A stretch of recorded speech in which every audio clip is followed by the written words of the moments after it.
बिस्मिल्लाहिर्रहमानिर्रहीम नहमदुहु व नुसल्ली अला मुहम्मद रसूलुल्लाह करीम। ये प्रॉब्लम डिफरेंशियल इक्वेशन के homogeneous linear differential equation chapter से है। Solve x plus one whole अब square d two y over d x square minus three x plus one d y over d x plus four y is equal to x square plus x plus one. पहचान आप ऐसे करेंगे, homogeneous linear differential equation है कि जितने order का ये derivative है, सेकंड ऑर्डर का है, तो यहाँ पर जो वेरिएबल है उसका कोफिशिएंट भी उतना ही, उसकी पावर भी वही होगी। और यहाँ पर एक्स प्लस वन है तो यहाँ पर भी एक्स प्लस वन ही होगा। कोफिशिएंट कुछ भी हो सकता है और पावर इसकी भी उतनी ही होगी जितने ऑर्डर का यहाँ पर डिफरेंशियल कोफिशिएंट है। यानी एक बार डिफरेंशिएशन किया जा रहा है तो एक्स प्लस वन की पावर भी एक ही है, वन है। तो ऐसे में हम लोग पहचान कर सकते हैं कि होमोजेनियस लीनियर डिफरेंशियल इक्वेशन की प्रॉब्लम है। तो इसको हमें रिड्यूस करना होगा होमोजेनियस लीनियर डिफरेंशियल इक्वेशन में। तो उसके लिए सबसे पहले तो आप जो गिवन डिफरेंशियल इक्वेशन है उसको अपने सॉल्यूशन में नोट कर लीजिएगा, हमारा ये सामने लिखा हुआ है। और उसके बाद हम यहाँ पर जो भी मल्टीप्लाई में वेरिएबल है एक्स, उसको मान लेते हैं, लेट कर लेते हैं, यानी x प्लस वन को, जो कि x प्लस वन की पावर टू है, यहाँ पर वन है, इसको एक नए वेरिएबल t से डिनोट कर देते हैं। यानी हम इंडिपेंडेंट वेरिएबल x से t में जाएंगे, मीन्स चेंज कर रहे हैं, x की जगह पर t कर रहे हैं। सो दैट अब हम यहाँ पर वैल्यू फाइंड करेंगे, यानी dy ओवर dt की वैल्यू। सबसे पहले हम यहाँ पर वैल्यू फाइंड करेंगे, जो यहाँ पुट करना होगी वो d y over d x की है। तो आप आसानी से इसको लिख सकते हैं, इसको देख कर ही। यहाँ पर x का कोफिशिएंट कितना है, x का कोफिशिएंट नहीं लिखा तो वन होगा, तो वन टाइम्स जो है वो हमें लिखना होगा d y over d t. यानी डायरेक्ट आप इसको इस तरीके से लिख सकते हैं। लेकिन अगर कोई कोफिशिएंट होता तो आप यहाँ पर लिखते उतनी ही पावर करते जितने ऑर्डर का यहाँ पर डेरिवेटिव होता है। जैसे कि यहाँ पर आप सेकंड ऑर्डर का यानी d two y over d x square लिख रहे हैं, यहाँ पर कोफिशिएंट वन है तो आप वन लिख दीजिए, वन इसकी पावर भी होगी। और यहाँ पर अगर हालांकि ये वैल्यू वन हो जाएगी इसलिए नहीं लिखी थी पहले, लेकिन आप दूसरे सवाल जब आप यहाँ पर सॉल्व करेंगे, प्रॉब्लम आएगी तो उसको इसी प्रोसीजर से सॉल्व करेंगे। यानी यहाँ पर एक्स का कोफिशिएंट देख लीजिए और उसकी पावर उतनी ही कर दी जाएगी। तो यहाँ पर आप जो भी एक्स का कोफिशिएंट है उसमें पावर टू कर देंगे, यानी यहाँ पर दो बार है डिफरेंस, तो भी एक्स का कोफिशिएंट जो भी है उसमें पावर उतनी कर दें। यहाँ पर ये डेरिवेटिव है और यहाँ पर लिखेंगे d y over d t, और यहाँ पर इसका जो कि सेकंड ऑर्डर है तो यहाँ पर भी सेकंड ऑर्डर ही आएगा, यानी d two y over d t square. Second order ही है मैक्सिमम, तो इन वैल्यूज़ को हम इक्वेशन में पुट कर देंगे, तब हमारा जो गिवन इक्वेशन होगा वो रिड्यूस हो जाएगा। तो हम यहाँ रिलेट किया, तो given equation the given equation reduces to, तो ये रिड्यूस हो जाएगा। यहाँ पर आपने t रखा है इसको, तो t का स्क्वायर और इसमें सेकंड ऑर्डर ये वैल्यू आ गई, वन का स्क्वायर जो कि वन हो जाएगा, और इसलिए ये d two y over d t square ही यहाँ पर लिख दिया जाएगा, यानी d two y over d t square. इसके बाद माइनस का थ्री है वो लिख दीजिए, और एक्स प्लस वन की यहाँ पर टी रखना है, और d y over d t की जगह पर तो ये d y over d x की यहाँ पर d y over d t put कर दिया जाएगा, प्लस का फोर वाई, और राइट हैंड साइड में फिर हमें एक्स की वैल्यू को पुट करना होगा। एक्स की वैल्यू को यहाँ से फाइंड कर सकते हैं, वन को ट्रांसपोज करना होगा तो एक्स की वैल्यू टी माइनस वन आ जाएगी, तो वो यहाँ पर रखेंगे टी माइनस वन का स्क्वायर, और यहाँ पर भी एक्स मिलेगा, वहाँ पर टी माइनस वन कर दिया जाएगा। अब यहाँ पर इसको थोड़ा सा सॉल्व कर लेते हैं। राइट हैंड साइड में, लेफ़्ट में तो ये सॉल्व हो चुका है, t square d two y over d t square, यानी ये अब हम कह सकते हैं ये रिड्यूस होके आ चुका है होमोजीनियस लीनियर डिफरेंशियल इक्वेशन में, क्योंकि जितने यहाँ पर t की पावर है, जितने ऑर्डर का डेरिवेटिव यहाँ पर है उतना t मल्टीप्लाई में t की पावर है। वेरिएबल इंडिपेंडेंट वेरिएबल होना चाहिए यहाँ पर। राइट हैंड साइड में होल ऑफ स्क्वायर ओपन करेंगे तो t का भी स्क्वायर हो जाएगा, वन का भी स्क्वायर हो जाएगा, माइनस दोनों का इंटू का ट्वाइस, यानी two into t into one हो जाएगा। अब इस ब्रैकेट हटा देंगे, t minus one plus one plus one minus one ये हो जाएगा कैंसिल, तो हमारे पास बचेगा t square d two y over d t square minus 3t into d y over d t plus 4y is equal to t square और 1 का square तो 1 हो जाएगा, माइनस 2 इंटू टी लिखा हुआ है और प्लस का ये टी, इन दोनों का डिफरेंस जो है ओनली माइनस का टी बचेगा, जो हम डायरेक्ट भी लिख सकते थे। तो अभी ये अब कम्प्लीटली हम कह सकते हैं ये आ चुका है होमोजीनियस लीनियर डिफरेंशियल इक्वेशन। इसको सॉल्व करने का एक तरीका होता है,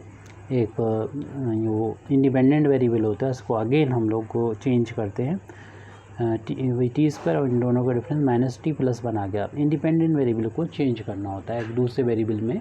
एक खास सब्स्टिट्यूशन के साथ में। अगर ये होमोजीनियस लीनियर डिफरेंशियल इक्वेशन जो अभी फार्मा आ गई है, तो यहाँ पर हम सब्स्टिट्यूट करेंगे यानी पुट करेंगे, पुटिंग यानी टी की जगह जो कि पुराना इंडिपेंडेंट वेरिएबल है उसके यहाँ पर z में कन्वर्ट करेंगे, e की पावर z पुट कर दिया जाएगा, क्योंकि अगर ऐसा करेंगे तो दोनों साइड लॉग लेने पर तो लॉग टी जो होगा वो यहाँ पर लॉग लेंगे तो आपको मालूम है बेस नहीं लिखा तो ई होता है, तो ये पावर आगे मल्टीप्लाई कर जाएगी यानी z इंटू लॉग ई और बेस ई जिसकी वैल्यू 1 के इक्वल होती है, यानी z की वैल्यू की जगह पर हम लॉग टी का यूज़ करेंगे। और साथ ही साथ यहाँ पर जो d ओवर डी जेड होगा उसकी जगह पर कैपिटल d आ जाएगा, यानी अब हम यहाँ पर डायरेक्ट इसको चेंज कर रहे हैं, क्योंकि आपको मालूम ही है कि सेकंड ऑर्डर का जब यहाँ पर होगा तो इसकी जगह पर आप रखेंगे d माइनस वन रखेंगे, और जो फर्स्ट ऑर्डर का होगा उसकी यहाँ पर ओनली d रखेंगे, यानी यहाँ पर ये सेकंड ऑर्डर है, जैसे यहाँ पर y और यहाँ पर लिख दिया जाएगा, ये t और इतनी वैल्यू की जगह पर dy पुट कर देंगे, और फिर इसी के अकॉर्डिंग t की वैल्यू राइट हैंड साइड में भी पुट कर दी जाएगी। तो इसकी वैल्यू जो कि ये है यहाँ पर पुट करेंगे तो जो लास्ट में इक्वेशन है वो चेंज हो जाएगा, d माइनस वन y, उसके बाद यहाँ पर माइनस का 3 है और हमको लिखना है टी डी वाई और डी टी की जगह पर डी वाई लिखना है। फिर नेक्स्ट टर्म है प्लस का 4y है,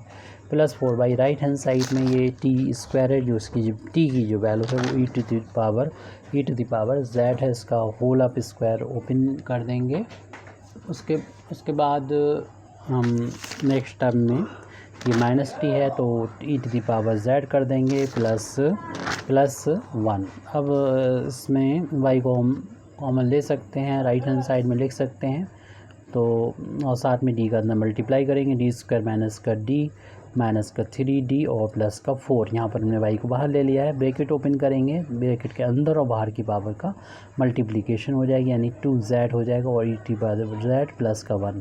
तो इस दोनों का हम लाइक टर्म है तो एक साथ लिख देंगे, यानी डी स्क्वायर माइनस का हो जाएगा 4d इन दोनों का जो भी रिजल्टेंट है, plus y plus 4 multiplied by y equal to e to the power 2z। यहाँ पर ये ऑपरेटर y पर ऑपरेट हो रहा है, minus e to the power z plus 1। अब ये जो प्रॉब्लम हमें मिल गई है वो लीनियर डिफरेंशियल यानी ये आपकी जो डिफरेंशियल इक्वेशन की प्रॉब्लम है, linear differential equation with constant coefficient chapter से। तो उसको सॉल्व करने के लिए हम इस तरीके की प्रॉब्लम को सॉल्व करने के लिए इसको दो पार्ट में सॉल्व करते हैं, कम्प्लीमेंट्री फंक्शन और पर्टिकुलर इंटीग्रल। तो कम्प्लीमेंट्री फंक्शन पहले फाइंड करेंगे, यानी y की वैल्यू जो होगी वो complementary function plus particular integral की वैल्यू को किस से आ जाएगी, लेकिन ये वैल्यू आएगी z के फार्म में, आपको t और फिर उसके बाद अल्टीमेटली x की फार्म में कन्वर्ट करना होगी। लेकिन कम्प्लीमेंट्री फंक्शन कैसे फाइंड करें, तो उसके लिए हम लोग जानते हैं इस डिफरेंशियल इक्वेशन की लिखना होती है एक्सिलरी इक्वेशन। तो लिखते हैं इट्स एक्सिलरी इक्वेशन। तो एक्सिलरी इक्वेशन जब लिखते हैं तो आप y का जो कोफिशिएंट जो d का फंक्शन होता है वहाँ पर d की जगह पर m पुट कर देते हैं, और बाकी चीज़ें सभी लिखने के बाद d की जगह पर m पुट करने के बाद 0 पुट कर देते हैं राइट हैंड साइड में। और इससे देख रहे हैं ये m में 2 पावर का इक्वेशन बन चुका है, क्योंकि यहाँ पर देख रहे हैं कि ये 2 टाइम्स m इंटू 2 है और ये 2 का स्क्वायर है, तो ये m माइनस 2 का होल अप स्क्वायर है, और ऐसे केस में हम देखेंगे कि m की जो वैल्यू है वो 2 मिलेगी, लेकिन चूँकि होल अब स्क्वायर तो रिपीट करना होगा, यानी रिपीटेड वैल्यू है। अब जब रिपीटेड वैल्यू होती है तो कॉम्प्लीमेंट्री फंक्शन लिखने का तरीका भी थोड़ा सा चेंज होता है। तो हमें c1 प्लस का यहाँ पर इंडिपेंडेंट वेरिएबल जो कि अब z हो चुका है और मल्टीप्लाई करते हैं, यानी c2 इंटू z लिखेंगे और फिर e टू द पावर में हम जो भी यहाँ पर कोफिशिएंट है तो उस कोफिशिएंट को लिखेंगे, यानी 2 को लिखेंगे और इसमें इंडिपेंडेंट वेरिएबल z से मल्टीप्लाई कर देंगे। तो अभी हमने CF तो यहाँ पर फाइंड कर लिया है, यानी जब रिपीट होता है तो c1 प्लस का c2 z ऐसे लिखा करते हैं और e टू द पावर जो भी m की वैल्यू वो लिख के इंडिपेंडेंट वेरिएबल से मल्टीप्लाई। ये तो CF कम्प्लीमेंट्री फंक्शन लिखने का तरीका। अब पर्टिकुलर इंटीग्रल की वैल्यू फाइंड करेंगे तो 1 अपान में आप y का जो कोफिशिएंट है, जो d का फंक्शन है, वो पूरा आप यहाँ पर लिख देंगे, यानी d स्क्वायर माइनस का 4d प्लस का 4, और राइट हैंड साइड में जो होता है उस पर ये फंक्शन राइट हैंड साइड में है, उसको यहाँ पर लिख देते हैं e की power 2z minus e to the power z plus का 1, और ये ऑपरेटर है, इस पर ऑपरेट हो जाएगा। इसको हम फैक्टर की फार्म में लिख दें, क्योंकि आपको मालूम है कि इसके फैक्टर ये आए थे, बस d की जगह पर m था तो आप यहाँ पर m की जगह पर d कर लेंगे और इसे डायरेक्ट फैक्टर लिख सकते हैं। d माइनस 2 का होल आप स्क्वायर कर देंगे और ये जो ऑपरेटर है वो इन तीनों टर्म पर अप्लाई हो जाएगा, क्योंकि तीनों फंक्शन का नेचर थोड़ा सा यहाँ पर अलग अलग है। तो 1 अपान d माइनस 2 का होल अब square e to the power 2z, इसमें अलग तरीके का हमें फार्मूला यूज़ करना होगा, और 1 अपान d माइनस 2 का होल अब square e to the power z, इसमें अलग तरीके का फार्मूला यूज़ करना होगा। प्लस इसको 1 को मान सकते हैं, यहाँ पर d माइनस 2 का होल अब स्क्वायर है, ये 1 को मान सकते हैं हम e टू द पावर 0 मान सकते हैं, या 0 का में z से मल्टीप्लाई कर दें और इसमें हम फार्मूला अप्लाई कर देंगे, ऐसे कि शॉर्टकट वाला फार्मूला होता है, उसमें z का जो कोफिशिएंट होता है उसमें यहाँ पर पुट कर दिया जाता है। तो इसमें भी d की जगह पर हम z को कोफिशिएंट 0 रख देंगे, यहाँ पर 1 रख देंगे, तो सॉल्व हो जाएगा। लेकिन ये काम यहाँ नहीं कर सकते, आपको मालूम है कि अगर यहाँ पर रखा आपने तो ये वैल्यू 0 के इक्वल हो जाएगी, जो कि फिर फार्मूला जो है वो फेल हो जाएगा, ये फार्मूला फिर वहाँ पर यूज़ नहीं होता। तो यहाँ पर जो फार्मूला यूज़ होता है वो हम लिख देते हैं कि ये 1 अपान FD और e टू दी पावर, अगर माना कि x अगर इंडिपेंडेंट वेरिएबल x है, ये यहाँ पर अपना z है, d का मतलब d ओवर डी जेड, लेकिन यहाँ पर कैपिटल D का मतलब d ओवर डी एक्स है। क्यों x के बारे में जो फार्मूला पड़ा होता है यूजुअली वो हम यहाँ पर लिख रहे हैं, यानी आपने क्या करना होता है कि d की जगह पर x का जो कोफिशिएंट है वो लिख दिया करते हैं, बाकी चीज़ें वैसे ही लिख देंगे, यानी a की पावर x। लेकिन इसकी शर्त है, कंडीशन है, ये फार्मूला तभी अप्लीकेबल है जब fa की जो वैल्यू है वो 0 के इक्वल नहीं है, लेकिन इसमें 0 के इक्वल हो जाएगी, तो इसके लिए फार्मूला अलग है। इसके लिए क्या फार्मूला होगा उसको भी हम यहाँ पर बता देते हैं कि 1 upon FD e to the power ax into v होना चाहिए इसके साथ में, तब ये अप्लाई होगा। यानी आप e to the power ax यहाँ पर लिखेंगे और अगर ये 0 हो रहा है a रखने पर, और यहाँ पर जहाँ पर भी d नज़र आए वहाँ पर आपको d प्लस कर देना है और x का कोफिशिएंट a यहाँ पर लिख देना है और v ऑपरेटर पे ये ऑपरेट हो जाएगा। लेकिन आप कहेंगे यहाँ तो दूसरा फंक्शन हम कहाँ से लाएँ v, तो v x का फंक्शन वहाँ पर था,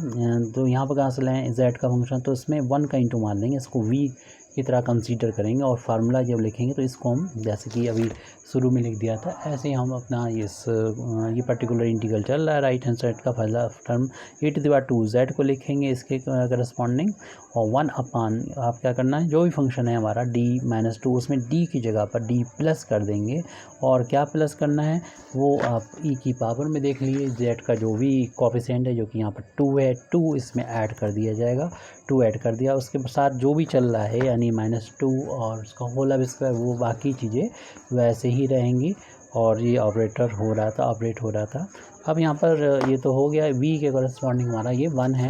v के मानिंद 1 है, 1 लिख दिया हमने माइनस। अब इनमें तो कोई दिक्कत ही नहीं, इस फार्मूले का हम लोग यूज़ करेंगे, जहाँ पर d नज़र आए वहाँ उसका कोफिशिएंट रख दें, यानी 1 रख दें, तो 1 अपान में ये हो जाएगा 1 माइनस 2 का square e to the power z, और दूसरे वाले में देखिए यहाँ पर z का कोएफिशिएंट 0 है, क्योंकि हमने इस 1 को लिख दिया था e⁻0 और e की पावर 0 को लिख सकते हैं 0 इंटू जेड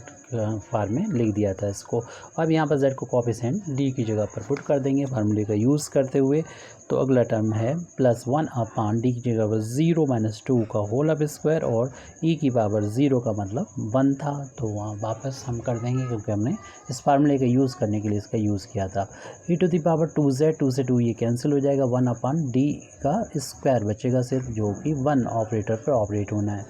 माइनस ये वैल्यू -1 बचेगी लेकिन इसका स्क्वायर होगा, और e⁻z प्लस ऐसे यहाँ पर ये वैल्यू -2 बचेगी लेकिन इसका स्क्वायर होगा, और ये वैल्यू 1 के इक्वल है। अब यहाँ पर आपको मालूम है d का मतलब होता है इंटीग्रेशन करना, जो भी इंडिपेंडेंट वेरिएबल d का मतलब d/dz है, तो z के रिस्पेक्ट में इसको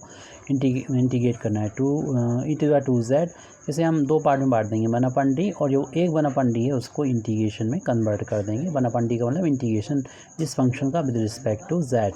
और यहाँ पर आपको मालूम है कि -1 का स्क्वायर +1 हो जाएगा e⁻z, और प्लस 1 अपान माइनस का स्क्वायर प्लस 2 का स्क्वायर 4 हो जाएगा, और यहाँ 1 का इंटू चल रहा है, या ये ऑपरेटर मानते हुए e⁻2z और 1/d को एज इट लिख देंगे। 1 का इंटीग्रेशन z के रिस्पेक्ट में z हो जाएगा यहाँ पर एक, और नेक्स्ट 1/1 हो जाएगा, इसके साथ मल्टीप्लाई हुए e⁻z हो गया, सिर्फ 1/4 हो जाएगा 1 से इंटू होने के बाद। और इसमें भी हमें ऑपरेट करना होगा क्योंकि 1/d का मतलब इंटीग्रेशन होता है इसमें, इस फंक्शन का z के रिस्पेक्ट में, क्योंकि कैपिटल D का मतलब यहाँ पर आपको मालूम है d/dz है, तो 1/d का मतलब integration with respect to z, जो भी फंक्शन यहाँ पर आपका लिखा होगा वह आ जाएगा, जो हमने लिख दिया है z 1/4, इससे पहले 1 e⁻2z, और यहाँ पर 1 z की बार 1 है, इंटीग्रेशन करेंगे पावर एक ऐड हो जाएगी यानी 2 हो जाएगी, अपान में भी वही पावर आ जाएगी -e⁻z प्लस 1/4। ये पर्टिकुलर इंटीग्रल की वैल्यू हमने फाइंड कर ली है। अब हम सोल्यूशन लिख सकते हैं, हमारा जो डिफरेंशियल इक्वेशन आया इसका सोल्यूशन लिख सकते हैं। देयरफॉर ये जनरल सोल्यूशन हो जाएगा, therefore the general solution of general solution of differential equation जो लास्ट में मिला था y = वो कॉम्प्लीमेंट्री फंक्शन और पर्टिकुलर इंटीग्रल दोनों को ऐड करके मिलेगा। कॉम्प्लीमेंट्री फंक्शन हमने फाइंड किया था c1 प्लस का c2z और ब्रैकेट में e⁻2z। अब ये पर्टिकुलर इंटीग्रल हमारा ये आया, इसको हम ऐसे भी लिख सकते हैं 1/2 करके लिख सकते हैं इस 2 को, तो 1/2z² को आप चाहें तो पहले लिख दें, e⁻2z को यहाँ पर बाद में लिख दें। इसके बाद -e⁻z है और प्लस का 1/4 है। अब आप z से t में वापस जाएंगे क्योंकि e⁻z t के इक्वल है, तो इसको इसी फार्म में बदल लेते हैं। तो y की वैल्यू हो जाएगी c1 प्लस का c2z, और यहाँ पर हम इसे e⁻z का होल ऑफ स्क्वायर कर सकते हैं। ब्रैकेट हटाएंगे, ब्रैकेट के अंदर बाहर की पावर का मल्टीप्लाई होकर e⁻2z मिल जाएगी, तो 2z को e⁻2z को ऐसे लिख दिया, प्लस 1/2z की वैल्यू तो हमें फाइंड कर ही चुके हैं। e⁻, यहाँ पर दोबारा से ये 2 नहीं, यहाँ पर यस 2z है,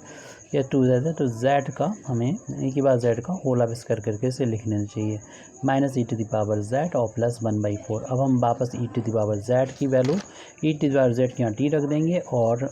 z की जगह पर log t रख देंगे। ये अगले स्टेप में हम लोग कर रहे हैं, z के यहाँ पर log t रखना है, तो y की वैल्यू आ जाएगी। तो y यहाँ पर जो भी चल रहा था उसको लिखेंगे c1 प्लस का c2, और यहाँ पर हमें फिर z मिल रहा है, c2z था और z की वैल्यू log t लिखना है, तो यहाँ पर हमने लिख दी log t और ब्रैकेट को क्लोज कर दिया। फिर e⁻ था और शायद हमने e⁻z था, e⁻z का स्क्वायर था, चूँकि e⁻z जो है वो t के बराबर है, तो ये t का स्क्वायर हो जाएगा, तो फिर e में नहीं लिखना है, ये मल्टीप्लाई में था और t की पावर 2 हो गई थी, यानी ये t² है, सिर्फ t²। फिर उसके बाद है प्लस का 1/2 है और z² है, z की वैल्यू चूँकि log t है तो इसका हो जाएगा होल ऑफ स्क्वायर, तो 1/2 कितना था, ये 1/2 z² था, z की वैल्यू e⁻z यहाँ t रख देंगे, तो ये t² मल्टीप्लाई में ये t का स्क्वायर हो जाएगा। फिर लास्ट टर्म है माइनस, सेकेंड लास्ट है माइनस, ये t है e⁻z के यहाँ t रख देंगे, प्लस 1/4 है, तो माइनस का t और प्लस का 1/4, ये सारे टर्म आगे एक ही लाइन में आ चुके हैं। इसको अब हम x की बार में बदलेंगे, तो यहाँ मल्टीप्लाई की साइन है, कुछ और नहीं है ये। तो अब t की वैल्यू को भी वापस कर देंगे। तो t की वैल्यू जो थी वो भी हमारी बारी में थी, x की टर्म में थी। t की जगह पर x+1 रखना है, बस हमारा प्रॉब्लम सॉल्व। t की जगह पर x+1 रखना है, बाकी सारी चीज़ हो चुकी है। तो y = c1 प्लस का c2 log t की जगह पर x+1 रख दीजिए, और यहाँ पर चाहे तो आप कर्ली ब्रैकेट का यूज़ कर सकते हैं, और t की जगह पर x+1 रखना है। तो x+1 का होल स्क्वायर प्लस 1/2, और यहाँ पर कर्ली ब्रैकेट अप्लाई कर दें, log और t की जगह पर x+1 रखना है, इसका होल स्क्वायर। इसमें मल्टीप्लाई में t था, तो t की वैल्यू जो कि x+1 है उसका स्क्वायर, माइनस फिर x+1, और यहाँ पर प्लस का 1/4 है। यहाँ इस ब्रैकेट को ओपन करके ज़रूर इस कांस्टेंट -1 और प्लस का 1/4 को आप सॉल्व करके एक अलग से बना दें, बाकी तो कुछ इसमें करना नहीं। ये चाहें तो इस ब्रैकेट को यानी x+1 का होल स्क्वायर को पहले लिख दें, और उसके बाद इसको लिखें c1 प्लस का c2 log ऑफ x+1, और यहाँ पर ब्रैकेट क्लोज कर दें। फिर इसी तरीके इसको भी पहले लिख दें, हालांकि पहले और बाद में लिखने से कोई फ़र्क नहीं पड़ता है। 1/2 x+1 का होल स्क्वायर, और फिर मल्टीप्लाई में ये पूरा ये पावर आगे नहीं आएगी क्योंकि ये log का स्क्वायर था इसलिए। तो log ऑफ x+1 और इसका होल स्क्वायर, ये log का ही स्क्वायर था। तो log मतलब यहाँ z का स्क्वायर था, तो z के यहाँ पर log दिया गया था इसलिए। अब हम यहाँ पर ये ब्रैकेट ओपन करेंगे, ये तो लिख दिया यहाँ तक। फिर -x है वो, और फिर माइनस का 1 आएगा, इसको थोड़ा रफली कर लें। -1 और प्लस का 1/4 है, अपान बंद करके एलसीएम ले लेंगे 4, तो 4 का इधर इंटू हो जाएगा और 1 का इधर इंटू हो जाएगा, तो इनका जो डिफरेंस है वो -3/4 आ गया। तो इसकी जगह फिर -3/4 रख देंगे। इस तरीके से हमारी प्रॉब्लम ये कंप्लीट हो जाती है। Thank you very much Indeed for listening me, व आखिर दावाना अल्हम्दुलिल्लाहि रब्बिल आलमीन।